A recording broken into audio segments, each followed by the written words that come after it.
xarit yeeg téléspectateur Senegaltv ni ñu leen ko doon waxee rek gis ngeen ki nga xamante ne moo di Paco Jackson Thiam tey mu def sañse bu baax def noir gris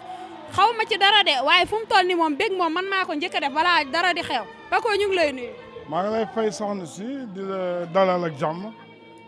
Paco ñu gis ni bokk nga ci invité yi ñu gën a respecté ci bés bi tey bis bi tey lan la jural. non du dara lu dul suñu bésu jigéen la rek ñu ñëw teewe ko xam nga sargal ko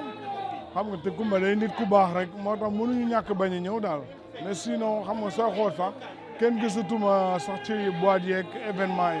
mais nag Coumba mënut a ñàkk moo tax dafay sama nitu bopp mënuma bañ a teew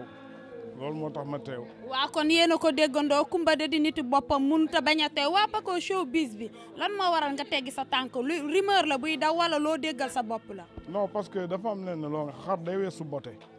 te am na leen loo nga xam ne soo ko defee ba def tuur bi da ngay jéem a ut seet